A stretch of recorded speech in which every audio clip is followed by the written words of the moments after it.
नाज़रीन आदाब, आप देख रहे हैं अंदर की बात मुज़म्मिल सोहरवर्दी के साथ। मैं हूँ अली पारसी, मेरे साथ इस वक़्त मौजूद हैं मुज़म्मिल सोहरवर्दी साहब। सर कैसे हैं आप? बिल्कुल ठीक, आप सुनाएँ कैसी तबीयत है आप? बिल्कुल ठीक सर। सर एक बड़ी खबर जो है वो ये आ रही है कि पाकिस्तान तहरीक-ए-इंसाफ की जो सियासी और कोर कमेटियाँ हैं, इनके अंदर तब्दीली की जा रही है और उसके अंदर शहबाज़ गिल जैसे मुतनाज़िर अफ़राद को बाहर निकालने का फ़ैसला किया गया है। ज़रा ये बताइएगा कि कुछ इसमें पीटीआई के लोगों को भी तशवीश है, क्या वो क्या कह रहे हैं? देखिए, ये जो सियासी कमेटी है ना, इसने पिछले 1 हफ्ते में अपने 2 एलामिये जो हैं वो सोशल मीडिया पे जारी किए हैं। और पीटीआई सोशल मीडिया कह रहा है कि सियासी कमेटी ने तो उससे पहले 4 महीने में सिर्फ 2 एलामिये जारी किए थे और अब 1 हफ्ते में 2 एलामिये जारी कर दिए, जल्दी क्या हो गई है? अब जो नया एलामिया है उसमें उन्होंने ये कहा है कि अगर किसी का नाम काटेगी भी एस्टेब्लिशमेंट या जेल इंतज़ामिया तो बाकी लोग मुलाकात करेंगे। देखिए, सलमान अकरम राजा साहब ये कह रहे थे कि अगर अलीमा खान मुल्ला को इजाज़त ना मिले या उनकी दी हुई लिस्ट में से एक बंदे को भी इजाज़त ना मिले, तो फिर किसी को मुलाकात नहीं करनी चाहिए। ये सलमान अकरम राजा का मौक़िफ़ था। पीटीआई की सियासी कमेटी ने ये डिसाइड किया है कि अगर किसी एक को मुलाकात की इजाज़त नहीं मिलती, 2 को नहीं मिलती, तो बाकी लोग मुलाकात करें।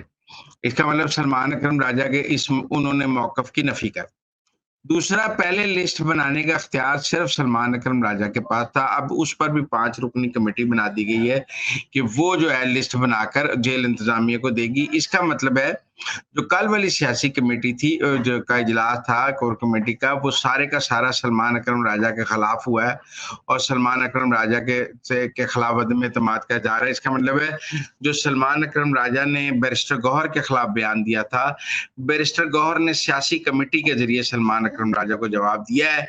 उन्होंने पहला फैसला सियासी कमेटी से कराया कि अगर अलीमा खान का नाम कट भी जाए तो बाकी लोग मिलेंगे। यही फैसला है ना, अगर किसी का नाम कट जाए, सलमान अकरम राजा का नाम कट जाए तो बाकी लोग मिलेंगे और किसी का नाम कट जाए तो बाकी लोग मिलेंगे। इसका मतलब है, वही बात सलमान अकरम राजा कहते थे, एकदा भी कट जाए तो कोई ना मिले। उन कमेटी ने कहा ऐसे नहीं होगा। दूसरा ये था कि सलमान अकरम राजा कहते थे जो नाम मैं दूंगा वो मिलेंगे। उन्होंने कहा नहीं, 5 रुकनी कमेटी होगी, वो नाम डिसाइड करेगी। इसका मतलब है वो इख्तियार भी सलमान अकरम राजा से वापस ले लिया। अब दूसरी बात, आपने कहा कि शहबाज गिल वगैरह को कमेटी से निकालने का। देखिए, मुझे लगता है कि बैरिस्टर गौहर की ग्रिप ज़रा ज़्यादा मजबूत हो रही है और अलीमा खान की ग्रिप अब पार्टी पर कमज़ोर हो रही है।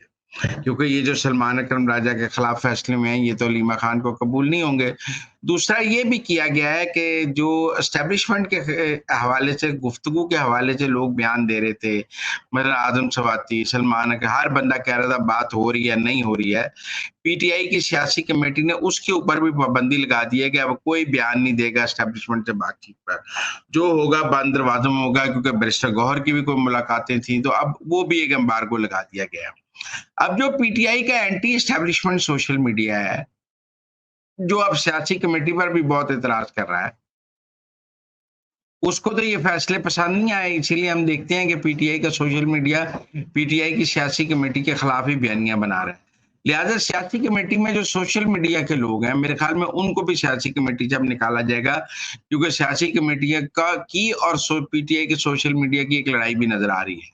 लिहाजा मुझे लगता है कि जो भी सोशल मीडिया को ब्रीफ करता है सियासी कमेटी के फैसले, वो शहबाज गिल हैं और हैं, उन सबको भी सियासी कमेटी से निकाल दिया जाए। अच्छा सर, इसमें एक चीज़ बड़ी इंटरेस्टिंग है, वो ये है कि जो आपने बात बताई है उसमें वो जो सोशल मीडिया के ऊपर एक मुहिम सी चल रही है, उसके अंदर ये भी कहा जा रहा है कि जो अलीमा खान हैं, अलीमा खानम और सलमान अकरम राजा साहब हैं, उनको बाहर रखने का ये एक तरीका है। तो ये जो सोशल मीडिया वाले हैं, ये क्या अलीमा खान चला रही हैं? उनका कोई इसमें डायरेक्ट राब्ता है इन सोशल मीडिया, क्योंकि आपको याद होगा 3-4 दिन पहले हमने डिस्कस किया था कि इमरान खान साहब ने ये कहा है कि जब अलीमा खान ने मना कर दिया था तो मुराद सईद यूट्यूबर से राब्ते में क्यों हैं? व्हिच एक्चुअली मीन्स के मुराद सईद की जगह अलीमा खान जो है वो उनको हैंडल करना चाहते हैं वो। देखिए, अभी तो मुराद सईद भी पार्टी पे कब्जा करना चाहते हैं। He is a potential candidate के मायने से इमरान की सूरत में वो समझते हैं कि वर्कर उनके साथ है और वो एकदम मंजर आम पर आए हैं। और अलीमा खान भी समझती हैं कि वर्कर उनके साथ है, बुशरा बीबी समझती हैं वर्कर उनके साथ है, आरफल भी समझते हैं वर्कर उनके साथ है। ये एक लड़ाई तो पीटीआई के अंदर आफ्टर इमरान कौन होगा वो तो हमें नजर आती है। लेकिन टेक्निकल बात ये है कि पीटीआई सोशल मीडिया को हैंडल कौन करता है? क्या अलीमा खान हैंडल करती हैं? क्या मुराद सईद हैंडल करता है? क्या शहबाज गिल हैंडल करता है? क्या अरसलान हैंडल करता है? इमरान खान, देखिए ना, आप बड़ी सिंपल बात समझे। इमरान खान से मुलाकातें तो हुई हैं ना, बैरिस्टर गौहर की हुई हैं, अली जफर की हुई हैं, और लोग मिले हैं इमरान खान को, लेकिन इमरान खान का ट्विटर हैंडल तो खामोश है, कोई चीज ट्वीट नहीं हुई ना। और अब पीटीआई की कोर कमेटी ने खुद भी ये डिसीजन कर लिया है कि जो इमरान खान की गुफ्तगू है वो सिर्फ जो सेक्रेटरी इतलात हैं वो एलामिये की सूरत में जारी करेंगे, कोई उस पर गुफ्तगू करके नहीं बताएगा कि खान ने क्या कहा। इसका मतलब है सोशल मीडिया पे कुछ कदगंत, क्योंकि उससे ही बयानिया बनता था जो आप जेल के बाहर खड़े होकर बात करते थे। जेल के बाहर खड़े होकर बात करने में इमरान खान का ट्विटर हैंडल खामोश है, और उसके बाद और भी हमें नजर आता है सोशल मीडिया पे कदगंत। तो काफी हद तक पीटीआई अपने सोशल मीडिया से डिस्टेंस पैदा कर रही है, लेकिन मेरे ख्याल में डिस्टेंस काफी नहीं है, डिसोन करना पड़ेगा।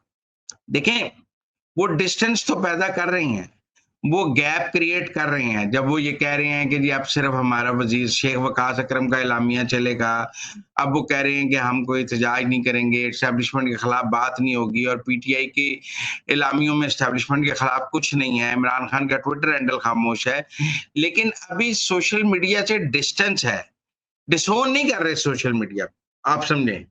वो जो डिसओन करने की स्टेज है वो अभी नहीं आई है। अब वो स्टेज आएगी जब शहबाज गिल को लेकिन शहबाज गिल को आपको पता है पहले फॉरेन रिलेशन कमेटी से भी निकाला गया है, और उनको पहले भी उससे भी निकाला गया है, तो उनका निकालना इतना अहम नहीं है। ज्यादा अहम बात है कि जो इमरान खान का और पीटीआई का ट्विटर हैंडल है वो क्या वापस पाकिस्तान में आता है या नहीं आता, या वो बाहर से ही ऑपरेट होता रहे। ठीक हो गया। अच्छा सर, दूसरे खबर की तरफ चलते हैं। आज बलूचिस्तान के अंदर भी कुछ अपडेट्स हैं। अख्तर मेंगल ने एक जो है वो इजलास बुलाया है, बीवाईसी की भी कुछ एक्टिविटीज हैं, वहाँ क्या चल रहा है, जरा कुछ काइंड बताइएगा। देखिए, आज बीवाईसी ने पूरे बलूचिस्तान में धरनों और एहतजाज की कॉल दी थी, और बीवाईसी की वो कॉल जो है वो ज्यादा कामयाब होती नजर नहीं आई। मैंने सोशल मीडिया को फॉलो किया है, मुख्तलिफ जगहों पे 50-50, 100-100 लोग, 40 लोग, 100 लोग, 150 लोग निकले हैं, लेकिन किसी जगह भी मुझे कोई बड़ा मजमा बीवाईसी का नजर नहीं आया कि किसी जगह उनके बड़े लोगों ने धरना दे दिया हो। उसमें भी उन्होंने खवातीन को ज्यादा इस्तेमाल किया है, लेकिन मुझे नहीं लगता कोई ऐसा बड़ा अवामी शो बीवाईसी नहीं कर सकती है। यही सवाल अख्तर मेंगल के धरने पर भी है कि वहां भी लोग कम हैं, हालांकि अब वहां म्यूजिक श्यूजिक लगा दिया गया है, नौजवान डांस टूंस कर रहे हैं, पीटीआई का कल्चर अब अख्तर मेंगल के धरने में नजर आ रहा है, लेकिन टेक्निकल बात यह है कि वहां भी इतने ज्यादा लोग नहीं है। लिहाजा रियासत का ये ख्याल है कि इतनी ज्यादा अवामी हमायत ना अख्तर मेंगल के पास है ना बीवाईसी के पास है। बीएलए का खौफ जरूर है। दूसरा, जो बीएनए ने सीस्तान में जो कार्रवाई की है उससे वो भी यकीनन जो है उससे ईरानी भी बहुत परेशान है, क्योंकि इससे पहले ईरान उनके लिए सेफ हेवन था, लेकिन अगर आप पाकिस्तानियों को ईरानी सरजमीन पर मारेंगे तो ईरान को पाकिस्तान के सामने एम्बैरसमेंट होगी और ईरान मुश्किल में आएगा। इस वक्त वैसे भी ईरान एक तरफ अमेरिका के दबाव में है, दूसरी तरफ वो पाकिस्तान से ताल्लुकात खराब नहीं कर सकता है। लिहाजा मुझे ये लगता है कि टेक्निकली बलोचों के लिए कुछ ज्यादा, ये जो बलोच लहदगी पसंदों के लिए कोई हालात ज्यादा अच्छे नहीं जा रहे। ये बीएनए वाला वाकया कोई मुझे नहीं लगता उनके ज्यादा हक में जाएगा। उसका यकीनन रियासत जो है ईरान पर दबाव बढ़ाएगी कि आप वहां से सेफ हेवंस खत्म करें। लेकिन मैं आपको बताऊं, बीवाईसी पर पाबंदी लगाने का रियासत सोच रही है, और इस बात को सोचा जा रहा है, इस बात पर गौर हो रहा है कि बीवाईसी को बीएलए का आउटफिट करार देते हुए उस पर पाबंदी लगाई जाए और उसको टेररिस्ट ऑर्गेनाइजेशन डिक्लेयर किया जाए। ठीक हो गया सर। ये बताइएगा कि आज एक आपने शायद बयान देखा हो शेर अफजल मरवत साहब का, जिसके अंदर वो ये कह रहे हैं कि ट्रंप की तरफ से कोई जो पीटीआई को उम्मीदें थीं वो टूट चुकी हैं, क्योंकि शरीफ खानदान ने गालिबन अपने ताल्लुकात लड़ाकर जो है वो ट्रंप इंतज़ामिया को जो है वो न्यूट्रलाइज कर दिया है या इमरान खान के हक से दस्तबरदार करवा दिया है। और साथ साथ आपने देखा कि कुछ सेनेटर्स जो आए हुए हैं, मुलाकातें जारी हैं। आपके ख्याल में ये क्या, इसमें मुझे ज़रा पहले, बल्कि आप इस तरह से इसको सवाल को लीजिए कि ये शरीफ खानदान के ताल्लुकात हैं या ये एस्टेब्लिशमेंट के दरीना ताल्लुकात हैं जो काम आ रहे हैं? मेरे ख्याल में शहबाज शरीफ और आसिम मुनीर ने मिलकर ये काम किया है। अकेले आसिम मुनीर भी नहीं कर सकते थे, अकेले शहबाज शरीफ भी नहीं कर सकते थे।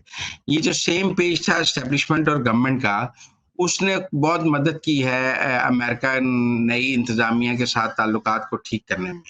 हमारे पॉलिटिकल गवर्नमेंट भी उसी तरह सेम पेज पे थी और मिलिट्री एस्टेब्लिशमेंट भी सेम पेज पर थी, और मिलकर इन्होंने ट्रंप इंतजामिया के साथ एंगेज भी किया है और ताल्लुकात भी ठीक किए हैं। आप देखें ना, जो अमेरिकन कांग्रेसमैन आए हुए हैं, वो मोहसिन नकवी को मिल रहे हैं, एहसन इकबाल को मिल रहे हैं, लेकिन उन्होंने कोई ये तो नहीं आके कहा कि हम इमरान खान को मिलना चाहते हैं। कोई वो पीटीआई वालों ने तो वैसे ही उनका बाइकआउट किया है और वो भी एस्टेब्लिशमेंट के हक में है, लेकिन टेक्निकली उनमें से किसी ने भी इमरान खान से मिलने की ख्वाहिश का इजहार तो नहीं किया है। तो इसलिए मैं समझता हूँ कि अमेरिकन के साथ पाकिस्तान की एंगेजमेंट बहुत अच्छी जा रही है। इससे पहले मिनरल्स के कॉन्फ्रेंस में भी अमेरिका का हाई पावर डेलीगेशन आया है। उससे पहले भी आला सतह पर पाकिस्तान और ट्रंप इंतजामिया के दरमियान एंगेजमेंट नजर आई है। लिहाजा ये बात ठीक है शेर अफजल मरवत की कि जो ट्रंप से उम्मीदें थी वो पीटीआई की वो भी टूट गई हैं, और ट्रंप जो है वो खिलाफ तवक्को पाकिस्तान की गवर्नमेंट और एस्टेब्लिशमेंट के साथ बहुत अच्छी चल रही है। ठीक हो गया। अच्छा सर, कल हमारी बात हुई थी इस हवाले से, थोड़ा-सा इसके हवाले से भी मैं आपसे सवाल करना चाहूँगा। आपसे कल मैंने पूछा था कि नासिर हुसैन शाह साहब जो हैं, उन्होंने कहा कि हम हुकूमत छोड़ देंगे, तो आपने ये कहा था कि मुराद अली शाह तो ये नहीं कह रहे। लेकिन आज मुराद अली शाह ने भी एक खिताब किया है ठट्ठा में ग़ालिबन, और वहाँ पर उन्होंने ये कहा है कि अगर पूरी तरीके से हमारी बात ना भी मानी गई नहरों के मामले पर, तो हम हुकूमत से वापस निकलने में 1 मिनट नहीं लगाएँगे। इस पर आप क्या कहेंगे सर? मेरा ख्याल है हाथी के दांत खाने की ओर दिखाने की ओर। वैसे तो ये नहरों वाला मसला जब प्राइम मिनिस्टर वापस आएंगे तो काफी हद तक कूल डाउन हो जाएगा। एक इजलास होगा जिसमें कहा जाएगा कि इत्तफाक राय से बनाई जाएंगी, सबके तहफुजात दूर किए जाएंगे, जिसमें प्रोजेक्ट खत्म करने का ऐलान भी नहीं होगा और चलाने का ऐलान भी नहीं होगा, और तहफुजात खत्म करने के लिए एक कमेटी बना दी जाएगी। वो कमेटी सूबों के साथ मिलकर तहफुजात खत्म करने के लिए काम करेगी। मुझे ऐसा कुछ होता नजर आता है, जिसके बाद पीटीआई पीपल्स पार्टी कहेगी देखें रुक गया मामला, पंजाब के काम तहफ़्फ़ुज़ात दूर करते हैं, तो एक मेरा मतलब मिडवे सा तलाश किया जाएगा। लेकिन मुझे नहीं लगता पीपल्स पार्टी को हुकूमत छोड़ने के, वो अपनी पी सिंध में सियासत ज़रूर बचाना चाहते हैं, और वो ये नहीं चाहते कि नहरों के मामले में उनके जो ओपोनेंट्स हैं वो कोई वोट बैंक हासिल कर लें या वो कोई पॉलिटिकल माइलेज हासिल कर लें। लेकिन मुझे उनकी कोई एक्ट भी ऐसा नहीं लग रहा जिससे वो हुकूमत छोड़ने की तरफ जा रहे हैं। ठीक हो गया सर, तो बहुत-बहुत शुक्रिया। नाज़रीन, आपने देखा अंदर की बात मुज़म्मल सोहरवर्दी के साथ। मुज़म्मल सोहरवर्दी साहब के ख़्यालात आपने सुने। हमें फ़िलहाल के लिए नया दौर के प्लेटफ़ॉर्म से इजाज़त दीजिए।